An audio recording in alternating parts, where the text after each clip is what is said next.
Today we're going to be adding content to our table here. I have up here my H1 heading that says My Schedule, and that has an ID of title. So just remember that later on when we style it, if we want to edit anything with our My Schedule right here, our H1, we're going to refer to the ID of title.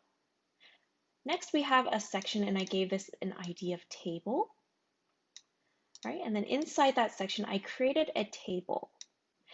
And let's break down what this table has. So tables consist of rows and columns, and the order is you define a row first, and then you dictate what goes in your columns. And how many columns you have depends on how many TH or TDs you create. All right, so right now, my table currently has 2 rows because I have one declaration of table row here, and another one right here. And you can duplicate lines 33 to 39, so this chunk, to keep adding new rows. So you'll notice that block, class, starting time, ending time, and Zoom link are all bolded. And that is because we put them in between the TH tags. And anything in between our TD tags just look like a regular paragraph. So nothing bolded, just plain text.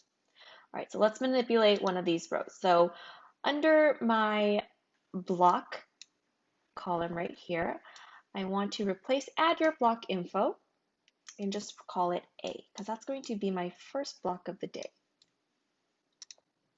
And then I'm going to say what my class is called. I'm going to call this Exploring Identity. And let's say we start at 8 a.m. Then we end class at not 9 p.m. That would be a very long class, 9 a.m. And then for a Zoom link, you can put your real Zoom link here, or I'm just going to make one up. So I'm going to say www.zoom.us/ and then a Zoom code. Okay, that's probably not the correct length of a Zoom code, but I'm just making it up on the spot, and that's okay. I'm going to hit run, and you'll notice that under the respective columns, we have new data showing up here. All right, so we have this created. So I want to create a couple rows. So I'm going to highlight this section right here from TR to TR, Command C or Control C if you have a Windows to copy.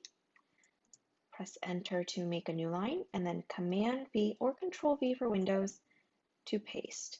And if we hit run, we'll see there's a duplicate. So we can go ahead and change it. So I'm just going to make copies like this.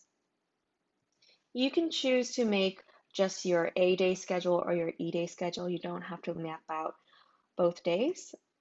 A, B, C. Let's put lunch in here because everyone wants lunch.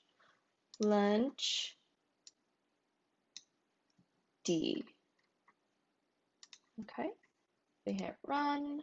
All right, all our blocks have changed. So A, B, C, lunch, D. All right, and then let's go ahead and rename it. So I know that my B block, I'm going to now have, let's say, English. And that's going to run from 9 a.m. to 10 a.m. Let's say we have C block is going to be math. And I'm going to say 10 a.m. to 11 a.m. Okay, we got our lunch. So I'm just going to say break time. And lunch is going to run from 11 a.m. to 11:40 a.m. All right, and D, we're going to say we have science. I'm going to put 11:40 a.m. to 12:40 p.m. because we've crossed over to the afternoon. All right, and we'll see all this data has changed. So now we have different class names, starting times, ending times. Our Zoom link stayed the same because I haven't altered this yet. You can go back and just change one of these links one by one and it will change. So let me quickly do that. Just gonna write a bunch of random numbers. No, I think they're not the same length. Okay, Got 6 digits, 6 digits. All right, 6 digits. Just keep it consistent. All right, there we go. Okay, there we go. So we have our Zoom links, ending times, starting times, class, and block. Awesome. So we got all our information, but now I want to style it and make it look good. So first things first, I don't like how this is all squished together. And also, I want to have some separation here, and everything's just, it's too tight. It looks kind of claustrophobic, so we're going to add some spacing. All right, so in order to do that, let's go ahead and migrate up. We're going to start working inside our style tag. And remember, anything that goes in between here, we are coding in CSS. So in our last video, we learned that classes, we select with periods because we have class periods. But this time, we're going to select IDs because we gave our H1 an ID of title and our section an ID of table. So how do you select IDs? Well, we have student ID numbers, right? And a symbol that represents numbers is the hashtag, so the pound sign. So whenever we select something that is an ID, we say hashtag and then the name of that ID. All right, so let's go ahead and start making some changes. So I want to add some borders to my table, give each table some padding. Also, give it some color. It's so boring. I don't want everything to be black and white. I want to add some personality. So those are the 3 things we are going to do today. So we're first going to select the ID of table, and that is going to represent this entire section. So all of this code in between the section tag is going to be included in this tag. So hashtag table. This is different from us calling the element of table like that. Remember, when we say table without a hashtag in front of it, we're referring to this table right here. When we refer to hashtag table, we're referring to this entire section right here. All right, so let's start with the entire section. Just so we see what the section looks like, why don't we give it a background color? Okay, I'm going to give it a background color.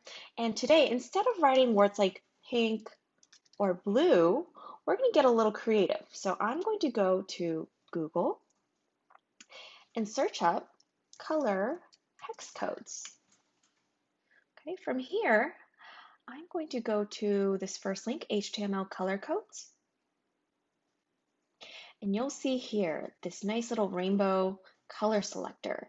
And let's say I want to pick up this, I like lavender. So let's go ahead and make it this very light lavender, very pretty. What I'm going to grab is this hex right here. Okay, so the one that has the hashtag, I'm going to grab the hashtag as well.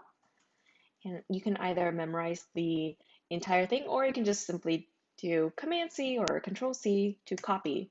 Going back to my REPL, I'm going to paste in my hex just like that. Create a semicolon. Remember, you got to end every single statement with a semicolon in a CSS. Okay, if you don't have these semicolons, whatever you do on the next line, it's going to break because the code doesn't know that you are done with this line. So this semicolon acts like a period. All right, if we hit run, awesome, you'll see that this entire section is now lavender. So that is what entails our section. All right, so let's go ahead and add some padding because I don't want everything to be this congested. So let's go ahead and give some padding of, let's say, 20 pixels. Let's see what that looks like. Hit run. Looks much better. We have a little bit of padding here. We can still work on it a little bit, but I think that's good for now. All right, looking at our table, let's go ahead and see what we can style here. So again, let's go ahead and do background color just so we see what we have. I'm just going to do a simple yellow because we're not going to keep the background color here. Let's hit run. All right, this is our table. Okay, notice how our purple and our yellow, the size is different. Our purple is our entire section. It's this entire block of code. While our table element that we selected without the hashtag is just this yellow portion right here. So whatever we apply in this table section is only going to apply within this yellow section right here. So let's go ahead and add some padding. Okay, let's add some 20 pixel padding into our table as well. There we go. So you'll see that we've expanded the yellow portion, but we haven't touched the purple at all. Now, one thing that I want to do is I want this table to not be cut off right here. I don't like how it's so short. I'm going to make it so that our width is 100%. And let's see what that does. That looks much better. So what the 100% means is it's saying, hey, whatever container this table is contained inside, I'm going to take up 100% of that width. And look at the cool thing right now. If I expand my screen, it just keeps growing. So it's very responsive. This is what we call responsive design. All right, so once we have this is looking a lot better. Let's go ahead and start manipulating these boxes, okay? I love how we have some padding in our section, in our table, but I want to add some padding around my headings and each data. It's too crunched. Still feels a little claustrophobic, right? So let's go ahead and learn how to select the table header, the table data, and the table rows. So we are going to select our TH, our table heading. Right? So remember, TH is referred to our block, class, starting time, ending time, Zoom link, anything in the bold. So this property is going to be applied to all of these THs. So let's go ahead and create a height. We're going to declare a specific height. And let's say it's going to be 30 pixels. Let's see how tall that will be. All right, you'll see that there's a little bit of a gap now. What if we increase it to 50? Let's see what that looks like. Okay, I like that a little bit better, just that extra 20 pixels. So now you'll notice that when we select TH, we aren't changing the height of any of our TDs, just our heading. So let's do the same thing for our TD. Okay, so TD, we also want to have some height, but we don't want as much space. Maybe we'll do something a little less. Maybe let's try 25 pixels. Okay, go ahead and hit run. And now you'll see we have some nice spacing. So it's looking a little better. Definitely easier to read. All right, one other thing that I want to do is I want to see what this will look like if I go ahead and text align. Oop, did not spell that correctly. Text align left. All right, now that looks a lot cleaner. Everything is now aligned to the left and very easy to read. However, I want to then align my headings to the left. So let's go back to the TH, text align left. And there we go. Everything is nicely spaced, looking good. I don't like how close everything is. So what I'm going to do is I'm going to assign a padding on the right. So we're going to give a little bit of spacing. Just like that, to break it apart. So see what happens if I do 60. This is going to really show you what I just did. So you'll see that everything is very spaced out now. There's been a lot of padding added. And if you just keep going further and further, it'll just keep spreading out. But I think this is too much. You'll see that it's actually now gone off our screen. So I think this is a little excessive. I think going back to maybe padding of about 40 to 60 in that range, that would be pretty ideal. Yep, looking good. Okay, so now I don't want to keep this purple and yellow background. Let's first go ahead and get rid of this background color up here in the table. We're going to get rid of the yellow line. So that should now leave us with just a purple line. I'm also going to get rid of the background color on my section. Okay, All right, so now it looks nicely cleaned and spaced, looking so much better than what we first started with, right?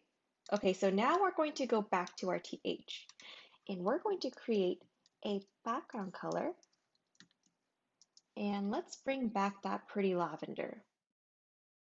So now let's go ahead and create some stripes. So I don't want to color every single row.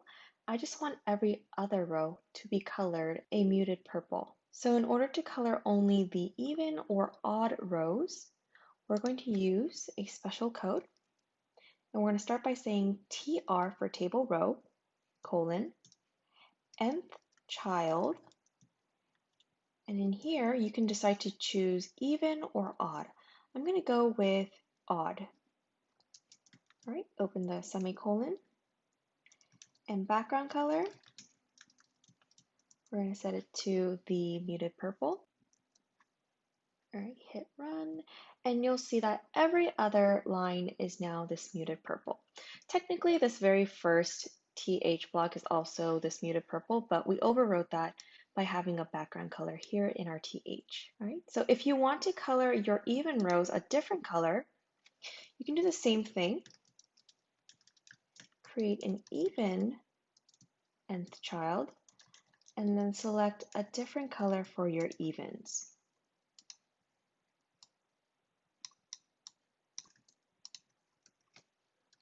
I'm going to go for a monochromatic look, so now we have a lighter purple. As a bonus, if you want to change up the font of my schedule, here's something that you can do. If you look up Google Fonts, you'll find this website where there are a ton of different fonts that you can browse through. All right, so I like this font, Gravitas 1. I'm going to click on it, and you're going to select this style. Once you do that, you're going to go from Review and actually click over to Embed. Now there's some code here, and this is the code that we want to pick up. So we're going to copy this link, go back to our REPL,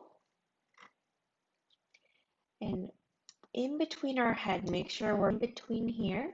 Anywhere, we're going to just paste in the link. So I just decided to put that right under my title.